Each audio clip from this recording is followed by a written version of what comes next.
ਗੁਰੂ ਵਾਹਿਗੁਰੂ ਵਾਹਿਗੁਰੂ ਵਾਹਿਗੁਰੂ ਵਾਹਿਗੁਰੂ ਵਾਹਿਗੁਰੂ ਵਾਹਿਗੁਰੂ ਵਾਹਿਗੁਰੂ ਵਾਹਿਗੁਰੂ ਵਾਹਿਗੁਰੂ ਵਾਹਿਗੁਰੂ ਵਾਹਿਗੁਰੂ। ਵਾਹਿਗੁਰੂ ਜੀ ਕਾ ਖਾਲਸਾ, ਵਾਹਿਗੁਰੂ ਜੀ ਕੀ ਫਤਿਹ। ਸਮੂਹ ਸੰਗਤ ਦਾ ਬਹੁਤ ਧੰਨਵਾਦ ਜੋ ਸਮਾਂ ਕੱਢ ਕੇ ਬੈਠਕ 'ਚ ਹਾਜ਼ਰੀ ਭਰਦੇ ਹੋ, ਗੁਰਬਾਣੀ ਵਿਚਾਰ ਦਾ ਹਿੱਸਾ ਬਣਦੇ ਹੋ। ਅਸੀਂ ਸਿੱਧ ਗੋਸ਼ਟ ਬਾਣੀ ਜਿਹੜੀ ਹੈ ਵਿਚਾਰਦੇ ਆ ਰਹੇ।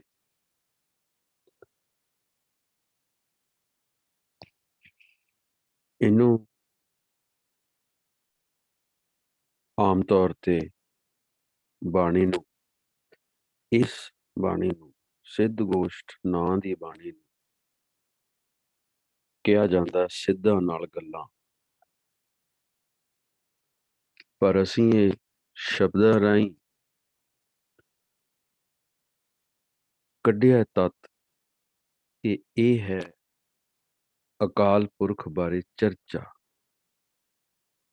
ਗੱਲਾਂ ਠੀਕ ਨੇ, ਸਵਾਲ ਜਵਾਬ ਠੀਕ ਨੇ, ਪਰ ਇਸ ਬਾਣੀ ਦਾ ਜੋ ਨਾਮ ਹੈ ਉਹ ਹੈ ਅਕਾਲ ਪੁਰਖ ਦੀਆਂ ਵਿਚਾਰਾਂ, ਅਕਾਲ ਪੁਰਖ ਬਾਰੇ ਚਰਚਾ। ਇਹ ਅਸੀਂ ਇਸ ਬਾਣੀ ਦੇ ਵਿੱਚੋਂ ਔਰ ਹੋਰ ਸ਼ਬਦ ਲੈ ਕੇ ਕੱਢਦੇ ਆ ਰਹੇ। ਕਿਆ ਭਵੀਐ ਸੱਚ ਸੂਚਾ ਹੋਏ, ਸਾਚ ਸ਼ਬਦ ਬਿਨ ਮੁਕਤ ਨਾ ਹੋ। ਇਹ ਇਸ ਬਾਣੀ ਦਾ ਤੱਤ ਸਾਰ ਹੈ। ਤੀਰਥਾਂ ਤੇ ਭੌਂ ਕੇ, ਤੀਰਥਾਂ ਤੇ ਜਾ ਕੇ, ਜੰਗਲਾਂ 'ਚ ਜਾ ਕੇ, ਯਾਤਰਾ ਕਰਕੇ ਅਕਾਲ ਪੁਰਖ ਦੀ ਪ੍ਰਾਪਤੀ ਨਹੀਂ ਕੀਤੀ ਜਾ ਸਕਦੀ। ਕਿਉਂ? ਕਿਉਂਕਿ ਸਾਚ ਸ਼ਬਦ ਬਿਨ ਮੁਕਤ ਨਾ ਕੋਈ। ਮੁਕਤੀ ਦਾ ਮਾਰਗ ਸ਼ਬਦ ਦੀ ਪ੍ਰਾਪਤੀ ਹੈ, ਇੱਕ ਸ਼ਬਦ ਦੀ ਪ੍ਰਾਪਤੀ ਹੈ, ਇੱਕ ਸ਼ਬਦ ਦਾ ਜਪਣਾ, ਇੱਕ ਸ਼ਬਦ ਤੇ ਭਰੋਸਾ, ਇੱਕ ਸ਼ਬਦ ਨਾਲ ਪ੍ਰੇਮ, ਇੱਕ ਸ਼ਬਦ ਦੀ ਇਬਾਦਤ।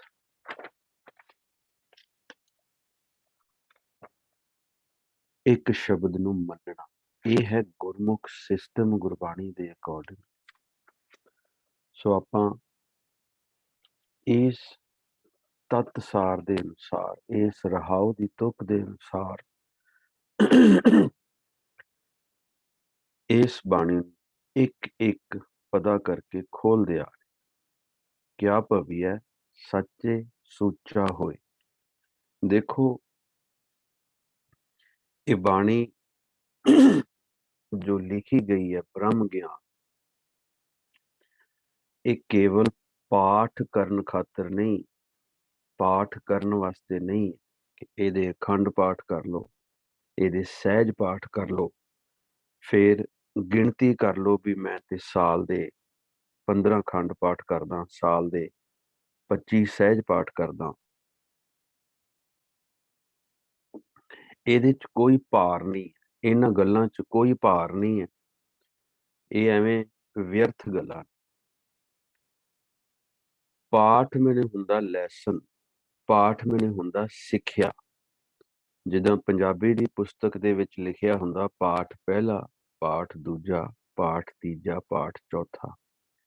ਸੋ ਇਹ ਹੈ ਲੈਸਨ, ਸਿੱਖਿਆ। ਇਹਨੂੰ ਆਪਾਂ ਜੀਵਨ ਦੇ ਵਿੱਚ ਅਮਲ 'ਚ ਲੈ ਕੇ ਆਉਣਾ, ਪ੍ਰੈਕਟੀਕਲ ਇਹਦਾ ਕਰਨਾ, ਜੋ ਗੁਰਬਾਣੀ ਸਾਡੇ ਗੁਰੂ ਸਾਹਿਬਾਨਾਂ ਨੇ ਭਗਤਾਂ ਦੀ ਬਾਣੀ ਇਕੱਤਰ ਕਰਕੇ ਆਪਣੀ ਬਾਣੀ ਰਚ ਕੇ ਸਾਨੂੰ ਇਹ ਗਿਆਨ ਦਾ ਸਾਗਰ ਦਿੱਤਾ ਹੈ। ਧੰਨ ਸ੍ਰੀ ਗੁਰੂ ਗ੍ਰੰਥ ਸਾਹਿਬ ਜੀ। ਰਹਾਉ ਦੀ ਤੁਕ ਕਹਿ ਰਹੀ ਹੈ, ਕੀ ਪਾਉਣ ਦਾ ਲਾਭ ਹੈ? ਕੋਈ ਵੀ ਨਹੀਂ। ਜਦੋਂ ਤੱਕ ਅਸੀਂ ਉਸ ਕਰਤੇ ਪੁਰਖ ਦੇ ਵਿੱਚ ਜਿਉਂਦੇ ਜੀ ਸੱਚੇ ਚੱਚੇ ਨੂੰ ਸਿਹਾਰੀ ਉਸ ਸੱਚ ਦੇ ਵਿੱਚ ਸਮਾ ਨਹੀਂ ਜਾਂਦੇ, ਉਦੋਂ ਤੱਕ ਸਾਨੂੰ ਮੁਕਤੀ ਨਹੀਂ ਪ੍ਰਾਪਤ ਹੋਣੀ। ਜਿਸ ਮੁਕਤੀ ਮਾਰਗ ਦੀ ਗੱਲ ਕੀਤੀ ਗਈ ਹੈ, ਸਕਰੀਨ ਤੇ ਬਾਣੀ ਦੇ ਦਰਸ਼ਨ ਕਰੋ। ਕਿਆ ਭਵੀਐ ਸੱਚੇ ਸੂਚਾ ਹੋਏ। ਉਸ ਕਰਤੇ ਪੁਰਖ ਦੀ ਇਬਾਦਤ ਕਰਕੇ ਉਸ ਕਰਤੇ ਪੁਰਖ ਦੇ ਵਿੱਚ ਸਮਾ ਕੇ ਜਿਉਂਦੇ ਜੀ ਜੋਤੀ ਜੋਤ ਸਮਾਉਣਾ ਕੋ ਮਰਨ ਤੋਂ ਬਾਅਦ ਨਹੀਂ ਹੈ। ਇਹ ਕੋਈ ਮਰਨ ਦੀ ਅਵਸਥਾ ਨਹੀਂ ਹੈ, ਨਾ ਇਹ ਸਰੀਰ ਛੱਡਣ ਦੀ ਅਵਸਥਾ ਹੈ। ਇਹ ਹੈ ਜਿਉਂਦੇ ਜੀ ਉਸ ਪਰਮਾਤਮਾ ਦੇ ਵਿੱਚ ਲੀਨ ਹੋ ਜਾਣਾ, ਜਿਉਂਦੇ। ਇਸੇ ਕਰਕੇ ਕਿਹਾ ਸਾਚ ਸ਼ਬਦ ਬਿਨ ਮੁਕਤੇ ਨਾ ਕੋਈ। ਇਸ ਤੋਂ ਇਲਾਵਾ ਇਹ ਜਨਮ ਮਰਨ ਦੇ ਦੁੱਖ ਤੋਂ ਖਲਾਸੀ ਦਾ ਕੋਈ ਹੋਰ ਮਾਰਗ ਹੈ ਹੀ ਨਹੀਂ, ਡਿਕਲੇਅਰਡ। ਔਰ ਇਹ ਰਹਾਉ ਦੀ ਤੁਕ ਹੈ। ਰਹਾਉ ਮੈਨੇ ਹੁੰਦਾ ਇੱਕ ਐਕਸਟ੍ਰੈਕਟ ਆਫ ਸ਼ਬਦ, ਐਕਸਟ੍ਰੈਕਟ ਆਫ ਸਾਰੀ ਬਾਣੀ। ਇਹ ਬਹੁਤ ਕੀਮਤੀ ਬਾਣੀ ਹੈ। ਜਿਸ ਤਰ੍ਹਾਂ ਸੁਖਮਨੀ ਸਾਹਿਬ ਹੈ ਮਹੱਲੇ 5ਵੇਂ ਦੀ, ਸੁਖਮਨੀ ਸਾਹਿਬ ਇਹ ਸਾਡੇ ਮੂੰਹ ਤੇ ਚੜਿਆ, ਲੇਕਿਨ ਬਾਣੀ ਦਾ ਨਾਂ ਹੈ ਗੌੜੀ ਸੁਖਮਨੀ ਜਾਂ ਸੁਖਮਨੀ। ਉਹਦੀ ਇੱਕੋ ਇੱਕ ਰਹਾਉ ਦੀ ਤੁਕ ਹੈ। ਇਸੇ ਤਰ੍ਹਾਂ ਇੰਨੀ ਵੱਡੀ ਬਾਣੀ ਹੈ ਸਿੱਧ ਗੋਸ਼ਟ, ਇਹਦੀ ਇੱਕੋ ਇੱਕ ਰਹਾਉ ਦੀ ਤੁਕ ਹੈ। ਔਰ ਸਾਰੀ ਬਾਣੀ ਦਾ ਤੱਤ ਸਾਰ ਇਸ ਤੁਕ ਦੇ ਵਿੱਚ ਹੈ। ਕਿਉਂਕਿ ਜੋਗੀਆਂ ਦਾ ਮਾਰਗ ਪਾਉਣ ਦਾ ਸੀ, ਤੀਰਥਾਂ ਤੇ ਜਾ ਕੇ ਰਹਿਣ ਦਾ, ਯਾਤਰਾ ਕਰਨ ਦਾ, ਵੱਖੋ ਵੱਖਰੇ ਸੋ ਕਾਲਡ ਸਰੋਵਰਾਂ ਦੇ ਵਿੱਚ ਇਸ਼ਨਾਨ ਕਰਨ ਦਾ, ਨਦੀਆਂ ਦੇ ਵਿੱਚ ਇਸ਼ਨਾਨ ਕਰਨ ਦਾ। ਇਹ ਉਹਨਾਂ ਦਾ ਮਾਰਗ ਸੀ। ਜੰਗਲਾਂ 'ਚ ਜਾ ਕੇ ਬੈਠਣਾ, ਕੰਦ ਮੂਲ ਖਾਣੇ ਔਰ ਆਪਣੇ ਗ੍ਰਸਤੀ ਮਾਰਗ ਤੋਂ ਦੂਰ ਚਲੇ ਜਾਣਾ, ਇਹ ਉਹਨਾਂ ਦਾ ਮਾਰਗ ਸੀ। ਤੇ ਗੁਰੂ ਨਾਨਕ ਬਾਬੇ ਨੇ ਇਹੀ ਜਿਹੜੀ ਚੀਜ਼ ਹੈ, ਉਹਨੇ ਕਿਹਾ ਕਿ ਇਹ ਦੁਨੀਆ ਦੇ ਵਿੱਚ ਰਹਿੰਦਿਆਂ, ਗ੍ਰਸਤੀ ਜੀਵਨ ਦੇ ਵਿੱਚ ਰਹਿੰਦਿਆਂ, ਅਸੀਂ ਉਸ ਸ਼ਬਦ ਦੇ ਜ਼ਰੀਏ ਕਰਤੇ ਪੁਰਖ ਦੀ, ਅਕਾਲ ਪੁਰਖ ਦੀ, ਪ੍ਰਭੂ ਦੀ ਇਬਾਦਤ ਕਰਕੇ ਉਸ ਪਰਮਾਤਮਾ ਦੀ ਪ੍ਰਾਪਤੀ ਕਰ ਸਕਦੇ ਹਾਂ। ਸੋ ਅਸੀਂ ਪਿਛਲੀ ਵਾਰੀ ਇਸ ਬਾਣੀ ਦੇ 8 ਪਦੇ ਵਿਚਾਰ ਆਏ ਸੀ। ਹੁਣ ਅਸੀਂ 9ਵਾਂ ਪਦਾ ਅੱਜ ਇਸ ਬਾਣੀ ਦਾ ਵਿਚਾਰਨਾ ਹੈ। ਉਹ ਹੈ ਦਰਸ਼ਨ ਭੇਖ ਕਰੋ ਜੋਗਿੰਦਰਾ। ਇਹਨੂੰ ਕਰੋ ਨਹੀਂ ਪੜ੍ਹਨਾ। ਜੇ ਕਰੋ ਪੜ੍ਹ ਲਾਂਗੇ ਸਾਰਾ ਅਨਰਥ ਹੋ ਜੂਗਾ। ਕਿਉਂਕਿ ਦੇਖੋ ਸਟੈਪ ਬਾਏ ਸਟੈਪ ਬਾਣੀ ਨੂੰ ਆਪਾਂ ਲੈ ਕੇ ਚੱਲਣਾ, ਸਟੈਪ ਬਾਏ ਸਟੈਪ। ਔਰ ਉਹਨੂੰ ਘੋਖਣਾ ਕਿ ਇਹ ਹੋ ਸਕਦਾ, ਜਿਹੜੇ ਜੋ ਸਾਨੂੰ ਦੱਸ ਰਹੇ ਆ ਉਹ ਹੋ ਸਕਦਾ। ਇੱਕ ਪਾਸੇ ਬਾਬਾ ਨਾਨਕ ਉਹਨਾਂ ਨੂੰ ਕਹਿ ਰਹੇ ਆ, ਜੈਸੇ ਜਲ ਮੈਂ ਕਮਲ ਨਿਰਾਲਮ ਮੁਰਗਾਈ ਨੈ ਸਾੜੇ, ਸੁਰਤ ਸ਼ਬਦ ਭਵ ਸਾਗਰ ਤਰੀਐ, ਨਾਨਕ ਨਾਮ ਵਖਾਣੈ। ਨਾਨਕ ਨਾਮ ਵਖਾਣੇ। ਜੋਗੀਆਂ ਨੂੰ ਨਾਮ ਦਾ, ਸ਼ਬਦ ਦਾ, ਅਭਿਆਸ ਦਾ ਨਹੀਂ ਸੀ ਪਤਾ। ਬਾਕੀ ਅਭਿਆਸ ਉਹ ਦੁਨਿਆਵੀ ਆਸਨਾਂ ਦਾ ਅਭਿਆਸ, ਕੰਦ ਮੂਲ ਖਾਣਾ, ਰਹਿਣਾ ਕਿਸ ਤਰ੍ਹਾਂ, ਉਹ ਜ਼ਰੂਰ ਕਰਦੇ ਸੀ, ਉਹਨਾਂ ਦੀ ਰਹਿਤ ਮਰਿਆਦਾ ਸੀ। ਲੇਕਿਨ ਇਹ ਸ਼ਬਦ ਦਾ ਅਭਿਆਸ ਉਹਨਾਂ ਨੂੰ ਨਹੀਂ ਸੀ ਪਤਾ। ਇਸੇ ਕਰਕੇ ਇਹ ਸ਼ਬਦ ਦਾ ਅਭਿਆਸ ਔਰ ਉਸ ਅਗਮ ਅਗੋਚਰ ਦੀਆਂ ਗੱਲਾਂ ਸੁਣ ਕੇ ਉਹਨਾਂ ਨੇ, ਦੇਖੋ ਇੱਥੇ ਹਾਈਲਾਈਟ ਮੈਂ ਸ਼ਬਦ ਕਰ ਰਿਹਾ, ਸੁਆਮੀ। ਉਹਨੂੰ ਸੁਆਮੀ ਕਹਿ ਦਿੱਤਾ। ਸੁਣ ਸੁਆਮੀ ਅਰਦਾਸ ਹਮਾਰੀ, ਪੁੱਛੋ ਸਾਚ ਵਿਚਾਰੋ। ਇਹ ਅਸੀਂ ਵਿਚਾਰ ਰਹੇ ਹਾਂ ਪਿੱਛੇ। ਸੁਆਮੀ ਦਾ ਮਤਲਬ ਹੈ ਮਾਲਕ। ਸੋ ਇੱਥੇ ਅਸੀਂ ਜਦੋਂ ਇਸ ਨੰਬਰ ਤੇ ਪਹੁੰਚਾਂਗੇ, ਨੰਬਰ 9 ਤੇ, ਦਰਸ਼ਨ ਭੇਖ ਕਰੋ। ਹਾਂਜੀ, ਇਹ ਕਰੋ ਨਹੀਂ ਹੋ ਸਕਦਾ। ਉਹ ਜਿਹੜਾ ਜੋਗਿੰਦਰ ਜੋਗੀ ਹੈ, ਉਹਨੂੰ ਕਰੋ ਨਹੀਂ ਕਹਿ ਸਕਦੇ ਬਾਬੇ ਨਾਨਕ ਨੂੰ ਵੀ ਤੁਸੀਂ ਵੀ ਇਸ ਤਰ੍ਹਾਂ ਕਰੋ। ਉਹ ਆਪਣਾ ਜ਼ਰੂਰ ਦੱਸ ਸਕਦੇ ਆ। ਦਰਸ਼ਨ ਭੇਖ ਕਰਹੂੰ मैं की करदा दर्शन भेख करहूं जोगिंद्रा मुंदरा झोली खिंथा, कि मैं उस परमात्मा की प्राप्ति वास्ते भेख करदा हां। मेरा भेख की है? मुंदरा, झोली, खिंथा। मैं इस चीज़ नूं लै के इबादत करदा हां। खट दर्शन डेमोनस्ट्रेशन साडे मार्ग दा, साडे धर्म दे मार्ग दा हिस्सा है। इस तरह मन नूं समझा के ਅਸੀਂ ਮਾਇਆ ਤੋਂ ਆਪਣਾ ਬਚਾਅ ਕੀਤਾ ਹੈ।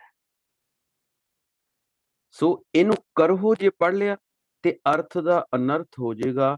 ਜੋ ਉਹ ਚੀਜ਼ ਕਹਿ ਰਹੇ ਹੈ ਉਹ ਸਾਨੂੰ ਸਮਝ ਨਹੀਂ ਆਏਗੀ।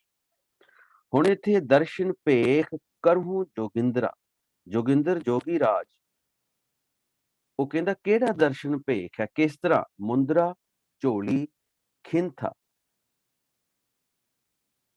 ਆ ਚੀਜ਼ ਕਿ ਇਹ ਮੁੰਦਰਾ ਪਾਓ, ਝੋਲੀ ਗੋਦੜੀ ਪਹਿਨੋ।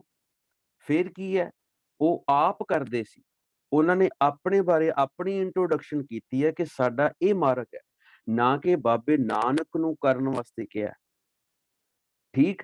ਅੱਗੇ ਕਹਿੰਦੇ ਬਾਹਰ 12 ਅੰਤਰ ਏਕ ਸਰੇਵ ਹੂੰ, ਖਟ ਦਰਸ਼ਨ ਇੱਕ ਪੰਥਾ। ਹੁਣ ਖਟ ਦਰਸ਼ਨ ਕੀ ਹੈ? ਖਟ ਦਰਸ਼ਨ 6 ਤਰ੍ਹਾਂ ਦੇ ਭੇਖ ਹੈ।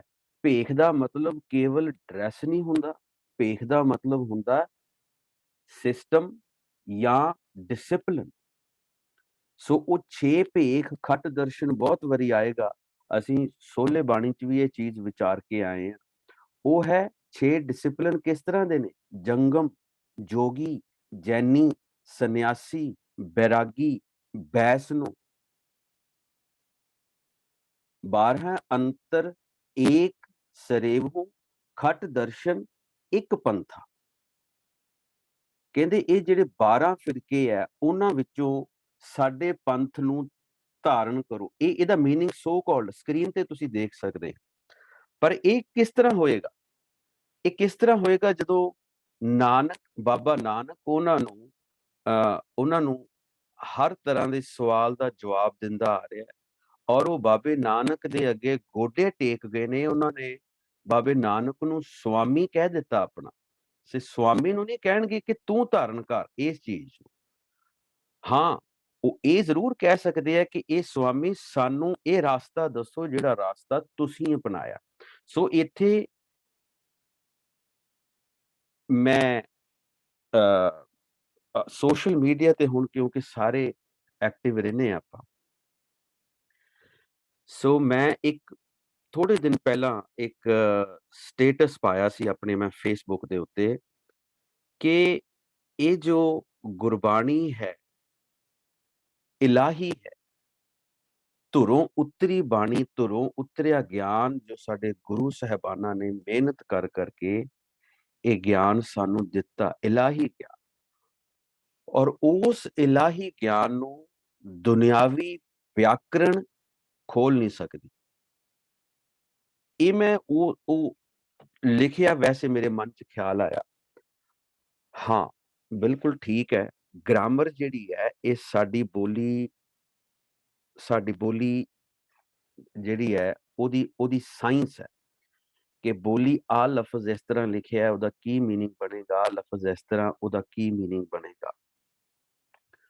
ਪਰ ਜਿਹੜੀਆਂ ਇਲਾਹੀ ਗੱਲਾਂ ਨੇ, ਜਿਹੜੀਆਂ ਉਸ ਕਰਤੇ ਪੁਰਖ ਦੀ ਇਬਾਦਤ ਦੀਆਂ ਗੱਲਾਂ ਨੇ, ਪ੍ਰਾਪਤੀ ਦੀਆਂ ਗੱਲਾਂ ਨੇ, ਗ੍ਰਾਮਰ ਨਾਲ ਨਹੀਂ ਉਹ ਹੱਲ ਹੋਣਗੀਆਂ। ਗ੍ਰਾਮਰ ਤੇ ਅੰਗਰੇਜ਼ੀ ਗ੍ਰਾਮਰ ਪਈ ਹੈ, ਇੰਨੇ ਗੋਰੇ ਟੀਚਰ ਵਧੀਆ ਇੰਨੇ ਹੈਗੇ ਆ, ਜਾਂ ਪੰਜਾਬੀ ਦੇ ਵੀ ਟੀਚਰ ਇੰਨੇ ਵਧੀਆ ਨੇ, ਗ੍ਰਾਮਰ ਜਾਣਦੇ ਨੇ ਕਿ ਉਹਨਾਂ ਨੇ ਗੁਰਬਾਣੀ ਖੋਲ ਲਈ ਹੈ।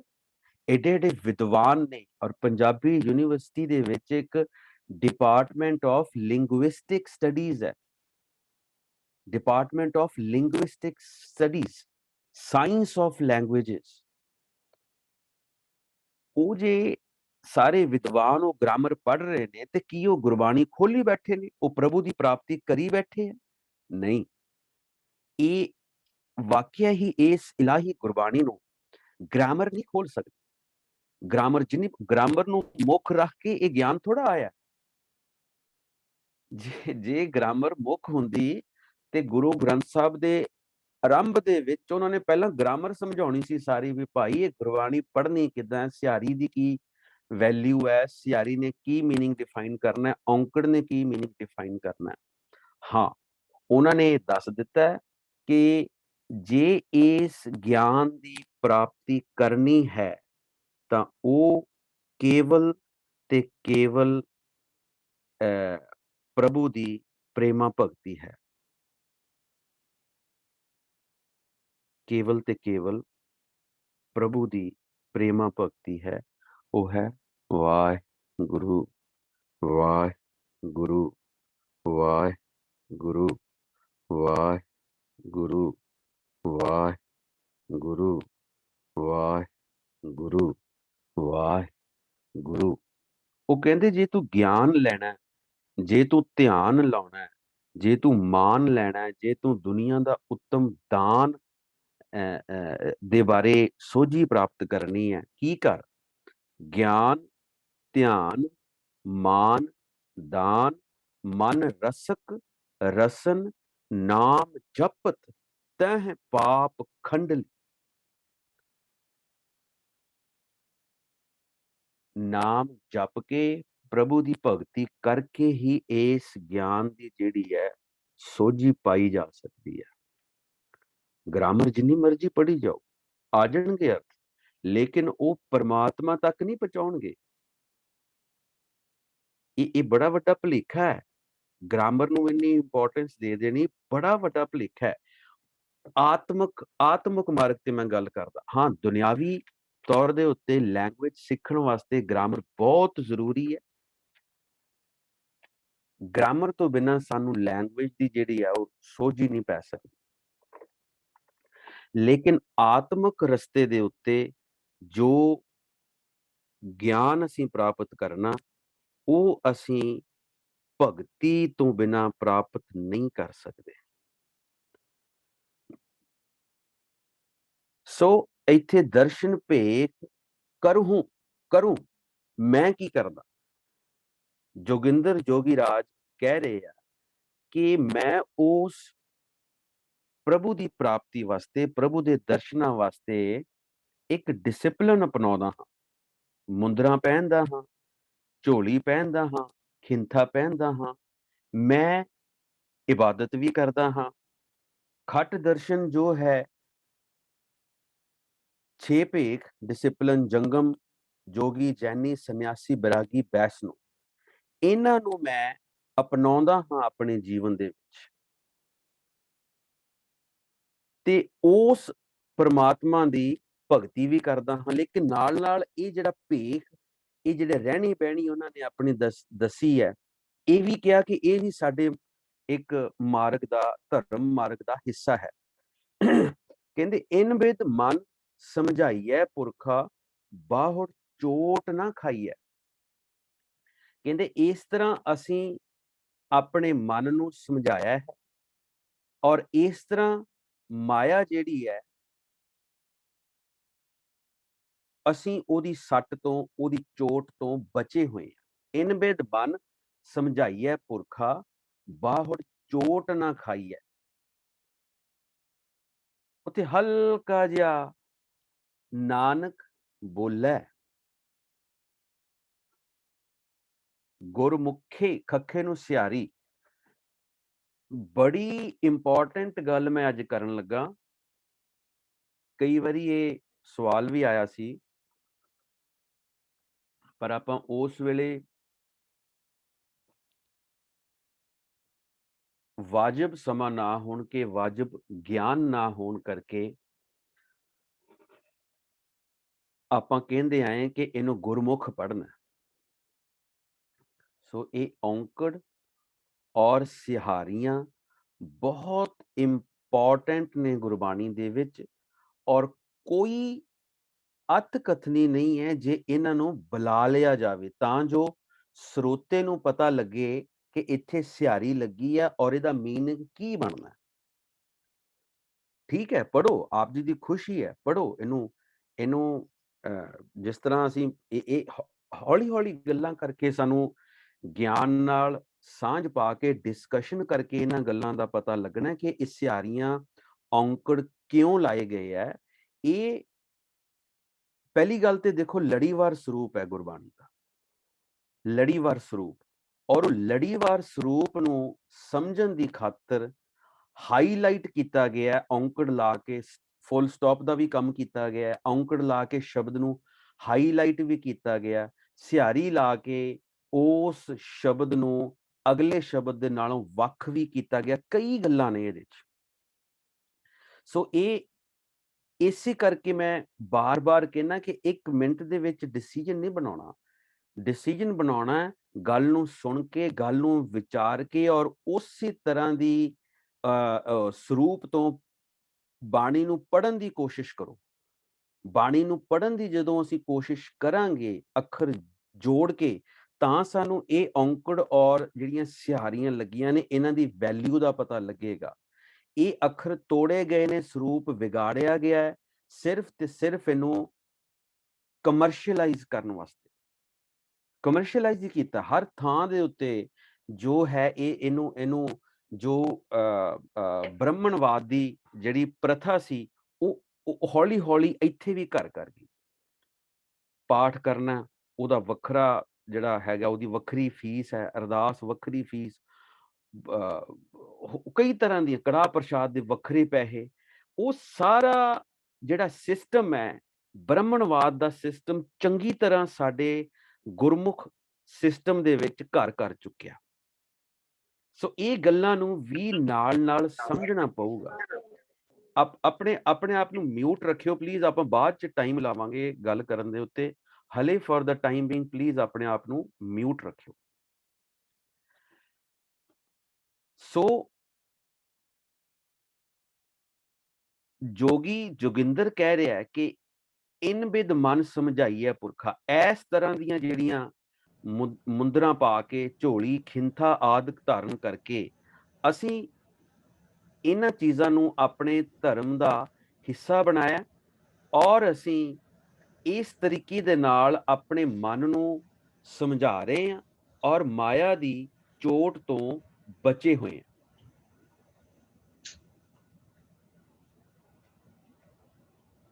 ਦੇਖੋ, ਮੈਂ ਪਹਿਲਾਂ ਵੀ ਬੇਨਤੀ ਕਰਦਾ ਰਿਹਾ, ਆਪਣੇ ਆਪ ਨੂੰ ਨਾ ਮਿਊਟ ਰੱਖਿਆ ਕਰੋ ਪਲੀਜ਼। ਉਹ ਫਿਰ ਵਿੱਚ ਲੜੀ ਟੁੱਟ ਜਾਂਦੀ ਹੈ ਗੱਲ ਦੀ। ਸੋ ਨਾਨਕ ਬੋਲੇ, ਸੋ ਨਾਨਕ ਆਪਣੇ ਆਪ ਦੇ ਅੰਦਰ, ਆਪਣੇ ਮਨ ਦੇ ਅੰਦਰ ਵਿਚਾਰ ਕਰ ਰਹੇ ਆ ਕਿ ਮੈਂ ਕੀ ਕਰਦਾ। ਮੈਂ ਤੇ ਉਸ ਕਰਤੇ ਪੁਰਖ ਦੇ ਨਾਮ ਨੂੰ ਕਹਿ ਰਿਹਾ, ਮੈਂ ਉਸ ਕਰਤੇ ਪੁਰਖ ਦੇ ਨਾਮ ਨੂੰ ਕਹਿ ਰਿਹਾ। ਗੁਰਮੁਖੇ ਬੁੱਝੈ, ਕਹਿੰਦੇ ਮੈਂ ਇਸ ਤਰ੍ਹਾਂ ਨਹੀਂ ਕਰ ਰਿਹਾ ਜਿੱਦਾਂ ਇਹ ਜੋਗੀ ਸਾਰੇ ਕਰਦੇ ਪਏ ਆ। ਮੈਂ ਗੁਰਮੁਖ ਸਿਸਟਮ ਦਾ ਧਾਰਨੀ ਹਾਂ। ਗੁਰਮੁਖ ਸਿਸਟਮ ਜਿਹੜਾ ਹੈ ਉਹ ਬਾਰ-ਬਾਰ ਆਪਾਂ ਜ਼ੋਰ ਦਿੰਦੇ ਆ ਰਹੇ ਹਾਂ ਕਿ ਇੱਕ ਅਕਾਲ ਪੁਰਖ ਨੂੰ ਮੰਨਣਾ, ਇੱਕ ਅਕਾਲ ਪੁਰਖ ਦੇ ਵਿੱਚ ਪ੍ਰਤੀਤ ਭਰੋਸਾ, ਇੱਕ ਅਕਾਲ ਪੁਰਖ ਤੋਂ ਦੀਖਿਤ ਹੋਣਾ ਔਰ ਇੱਕ ਅਕਾਲ ਪੁਰਖ ਦਾ ਨਾਮ ਜਪਣਾ, ਇਹ ਹੈ ਗੁਰਮੁਖ ਸਿਸਟਮ। ਜੋਗ ਜੁਗਤ ਇਵ ਪਾਈਐ। ਸੋ ਇਹ ਬਾਬੇ ਨਾਨਕ ਦੀ ਥਿੰਕਿੰਗ ਹੈ, ਉਹਦਾ ਥਾਟ ਪ੍ਰੋਸੈਸ ਹੈ ਕਿ ਮੈਂ ਤੇ ਉਸ ਅਕਾਲ ਪੁਰਖ ਦੇ ਨਾਮ ਨੂੰ ਕਹਿ ਰਿਹਾ ਤੇ ਉਸ ਗੁਰਮੁਖ ਸਿਸਟਮ ਦੇ ਅੰਦਰ ਆ ਕੇ ਉਸ ਪਰਮਾਤਮਾ ਨੂੰ ਮੈਂ ਉਹਦੀ ਸਹਿਜੇ ਹੀ ਉਹਦੀ ਪ੍ਰਾਪਤੀ ਕਰ ਲੈਣਾ। ਇਹੀ ਮੇਰਾ ਜੋਗ ਹੈ, ਇਹੀ ਮੇਰੀ ਜੁਗਤ ਹੈ। ਅੱਗੇ ਉੱਤਰ ਜਿਹੜਾ ਆ ਰਿਹਾ ਹੁਣ ਨਾਨਕ ਬੋਲਣਗੇ, ਬੋਲ ਕੇ ਉਸ ਦਾ ਜਵਾਬ ਕੀ ਦਿੰਦੇ ਆ। ਅੰਤਰ ਸ਼ਬਦ ਨਿਰੰਤਰ ਮੁੰਦਰਾ। ਹੁਣ ਹੈ ਕਿ ਅੰਦਰ ਸ਼ਬਦ ਦਾ ਨਿਰੰਤਰ ਵੱਜਣਾ, ਅੰਦਰ ਸ਼ਬਦ ਦਾ ਨਿਰੰਤਰ ਜਾਪ। ਉਹਨੂੰ ਬੰਦ ਕਰੋ, ਉਹਨੂੰ ਬੰਦ ਕਰੋ ਤੇ ਆ ਲੋ। ਦਾਦਾ ਜੀ ਜਿਹੜੀ ਗੁਰਦੁਆਰਾ ਸਾਹਿਬ ਦੀ ਮੀਟਿੰਗ ਹੁੰਦੀ ਉਹ ਹੋਏ।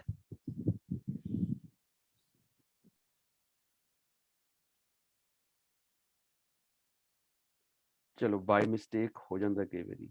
ਅੱਛਾ, ਹੁਣ ਆਪਾਂ ਬਾਬੇ ਨਾਨਕ ਦਾ ਜਵਾਬ ਇਸ ਗੱਲ ਦੇ ਉੱਤੇ ਕਿ ਇਸ ਵਿਚਾਰ ਦੇ ਉੱਤੇ ਬਾਬਾ ਨਾਨਕ ਕੀ ਵਿਚਾਰ ਦਿੰਦੇ ਆ। जोगी जोगिंदर अपना राह दस रहे हैं, पर ਉਹ ਨਾਲ ਇਹ ਵੀ ਕਹਿ ਰਹੇ ਆ ਕਿ ਅਸੀਂ ਹਾਂ ਕਰਤੇ ਪੁਰਖ ਦੀ ਸੇਵਾ ਵੀ ਕਰਦੇ ਹਾਂ, ਉਹਦੇ ਬਾਰੇ ਸਾਨੂੰ ਪਤਾ ਵੀ ਹੈ। ਉਸ 12 ਅੰਤਰ ਏਕ ਸਰੇਵ ਹੂੰ, ਉਸ ਕਰਤੇ ਪੁਰਖ ਦਾ ਕਿਤੇ ਨਾ ਕਿਤੇ ਉਹਨਾਂ ਨੂੰ ਪਤਾ ਵੀ ਹੈ। ਪਰ ਨਾਲ ਉਹਨਾਂ ਨੇ ਇੱਕ ਸਪੈਸ਼ਲ ਕਾਈਂਡ ਆਫ ਡਰੈਸ ਜਿਹੜਾ ਹੈ, ਮੁੰਦਰਾਂ, ਝੋਲੀ, ਖਿੰਥਾ, ਲੰਗੋਟ ਪਾਉਣੇ, ਇਹ ਆਦਿਕ ਇਸ ਚੀਜ਼ ਨੂੰ ਵੀ ਉਹਨਾਂ ਨੇ ਅਪਣਾਇਆ ਹੋਇਆ ਹੈ।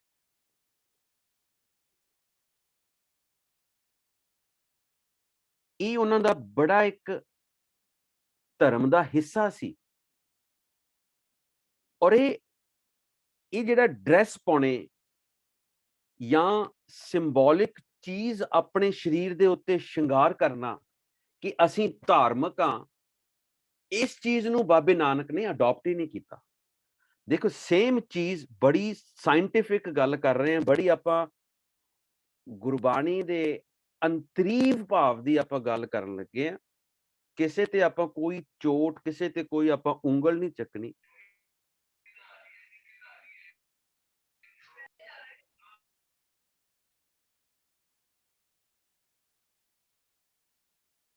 ਮੁੰਦਰਾਂ ਪਾਉਣੀਆਂ, ਖਾਸ ਕਿਸਮ ਦੇ ਕੱਪੜੇ ਪਾਉਣੇ, ਖਾਸ ਕਿਸਮ ਦੀਆਂ ਚੀਜ਼ਾਂ ਧਰਮ ਦੀ ਖਾਤਰ ਆਪਣੇ ਨਾਲ ਰੱਖਣੀਆਂ। ਉਹ ਗੱਲ ਜੋਗੀ ਜੋਗਿੰਦਰ ਕਰ ਰਿਹਾ। ਕਹਿੰਦੇ ਇਸ ਤਰ੍ਹਾਂ ਅਸੀਂ ਆਪਣੇ ਮਨ ਨੂੰ ਸਮਝਾਇਆ ਔਰ ਇਸ ਤਰ੍ਹਾਂ ਅਸੀਂ ਮਾਇਆ ਦੀ ਚੋਟ ਤੋਂ ਬਚੇ ਹੋਏ ਹਾਂ। ਉਹ ਗੱਲ ਸੁਣਦੇ ਬਾਬਾ ਨਾਨਕ ਆਪਣੀ ਇੱਕ ਸੋਚ ਲੈ ਰਹੇ ਆ ਅੰਦਰ, ਥਾਟ ਪ੍ਰੋਸੈਸ। ਨਾਨਕ ਬੋਲਾ ਅੰਦਰ, ਬੋਲੇ ਨਹੀਂ ਹੈ।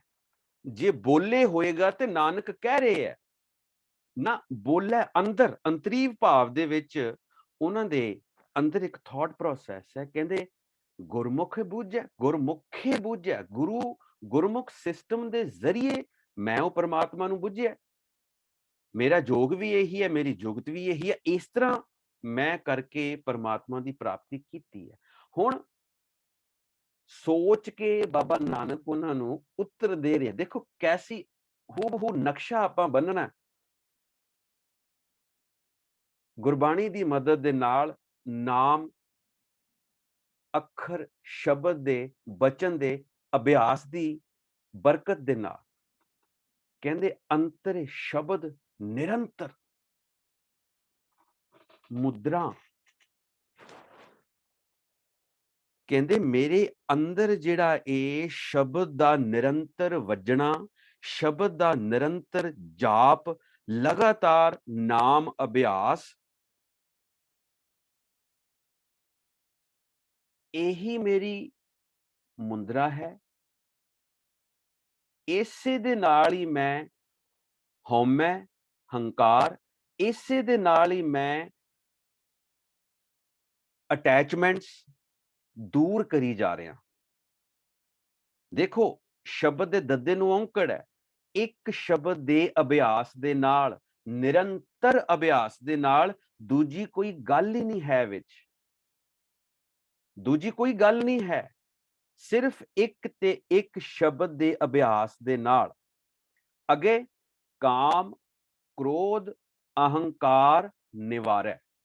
ਹੁਣ ਇਹ ਜਿੱਥੇ ਕਿਤੇ ਕਈ ਵਾਰੀ ਦੋ ਚੀਜ਼ਾਂ ਦਾ ਜ਼ਿਕਰ ਆਉਂਦਾ ਹੈ, ਕਈ ਵਾਰੀ ਇੱਕ ਚੀਜ਼ਾਂ ਦਾ ਜ਼ਿਕਰ ਆਉਂਦਾ ਹੈ, ਕਈ ਵਾਰੀ ਪੰਜੋ ਇਕੱਠੇ ਲਿਖੇ ਹੁੰਦੇ, ਕਾਮ, ਕ੍ਰੋਧ, ਲੋਭ, ਮੋਹ, ਹੰਕਾਰ।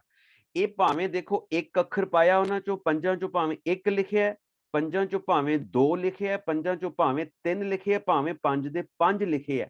ਇਹ ਸਿੰਬੋਲਿਕ ਉਹ ਪੰਜੋ ਚੀਜ਼ਾਂ ਉੱਥੇ ਆਉਣਗੀਆਂ। ਹੁਣ ਇੱਥੇ ਲਿਖਿਆ ਕਾਮ, ਕ੍ਰੋਧ, ਅਹੰਕਾਰ, ਇਹਦਾ ਮਤਲਬ ਇਹ ਨਹੀਂ ਹੈ ਕਿ ਉੱਥੇ ਕਾਮ ਨਹੀਂ ਹੈ। ਇਹਦਾ ਮਤਲਬ ਇਹ ਨਹੀਂ ਹੈ ਕਿ ਉੱਥੇ ਲੋਭ, ਉਹ ਨਾਲ ਉਹਦੀ ਤੁਹਾਨੂੰ ਇਹ ਸਮਝਣਾ ਪਊ ਇਸ ਗੱਲ ਨੂੰ ਕਿ ਉਹ ਪੰਜੋ ਦੀਆਂ ਪੰਜੋ ਚੀਜ਼ਾਂ ਉੱਥੇ ਤੁਸੀਂ ਨਾਲ ਲੈ ਕੇ ਚੱਲਣੀਆਂ ਨੇ ਕਿ ਕਾਮ, ਕ੍ਰੋਧ, ਅਹੰਕਾਰ। ਇਹਦਾ ਮਤਲਬ ਕਾਮ, ਕ੍ਰੋਧ, ਲੋਭ, ਮੋਹ, ਹੰਕਾਰ ਨਿਵਾਰੈ ਗੁਰ ਕੈ ਸ਼ਬਦੇ, ਸ਼ਬਦ ਦੇ ਜ਼ਰੀਏ ਸੋ ਸਮਝ ਭਰੀ। ਇਹ ਮੈਂ ਗਿਆਨ ਜਿਹੜਾ ਮੈਨੂੰ ਪ੍ਰਮਾਤਮਾ ਨੇ ਭੇਜਿਆ, ਜੈਸੀ ਮੈਂ ਆਵੈ ਖਸਮ ਕੀ ਬਾਣੀ, ਉਸ ਬਾਣੀ ਦੇ ਗਿਆਨ ਦੇ ਨਾਲ ਪਹਿਲੀ ਗੱਲ ਤੇ ਮੈਂ ਸ਼ਬਦ ਦਾ ਨਿਰੰਤਰ ਜਾਪ ਕਰਨ ਦੀ ਅਵਸਥਾ ਤੱਕ ਪਹੁੰਚਿਆ। ਇੰਨਾ ਮੈਂ ਮਾਈਂਡ ਸੈਟ ਆਪਣਾ ਬਣਾਇਆ ਕਿ ਕੇਵਲ ਨਾਮ ਜਿਹੜਾ ਹੈ ਇਸ ਮਾਰਗ ਵਾਸਤੇ ਸਹਾਈ ਹੋਣਾ ਹੈ। ਤੇ ਉਸੇ ਨਾਮ ਨੇ, ਉਸੇ ਸ਼ਬਦ ਅਭਿਆਸ ਨੇ ਮੈਨੂੰ ਇੱਕ ਐਸੀ ਸੂਝ ਬੂਝ ਦੇ ਦਿੱਤੀ ਹੈ, ਸਮਝੇ ਸੂਝੇ ਪੜ ਪੜ ਬੂਝੇ ਅੰਤ ਨਿਰੰਤਰੇ ਸਾਚਾ।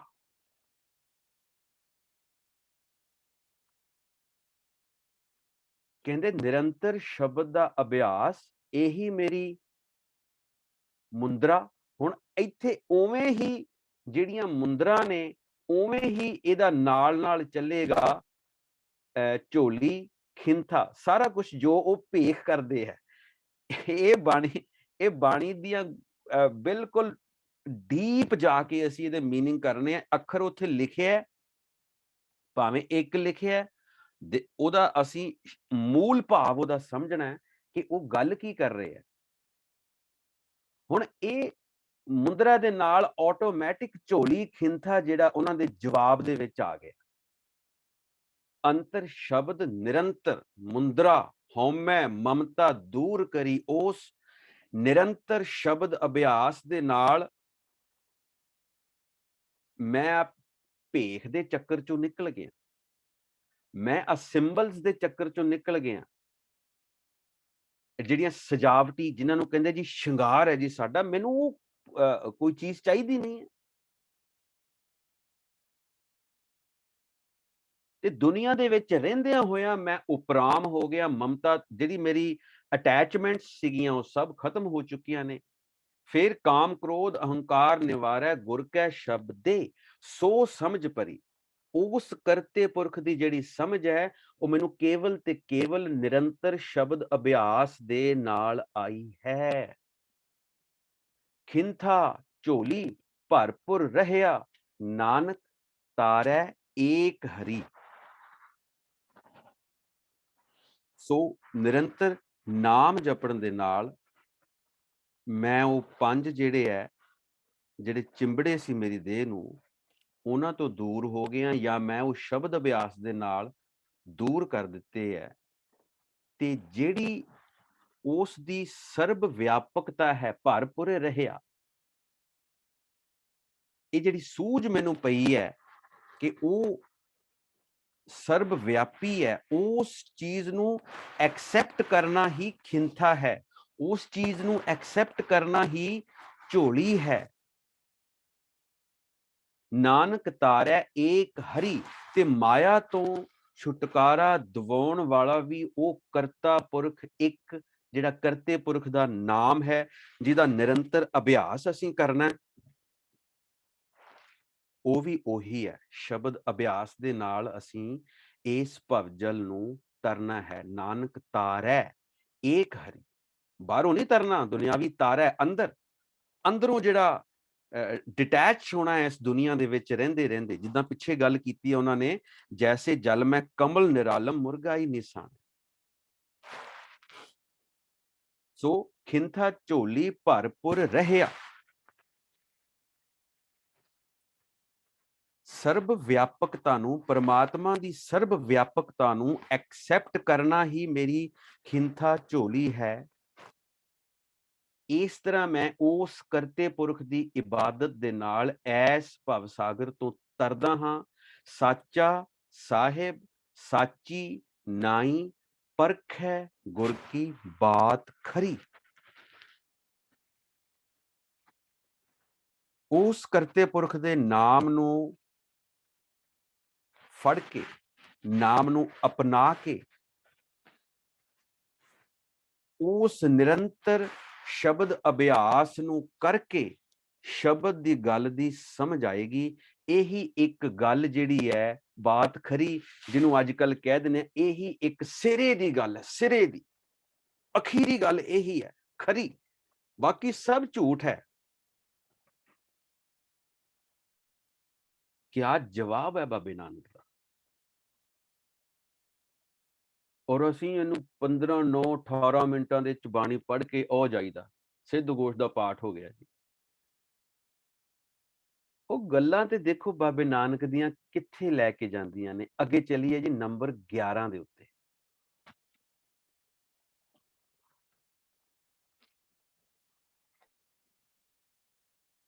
ਊਂਦੋ ਖੱਪਰ ਪੰਚ ਭੂ ਟੋਪੀ।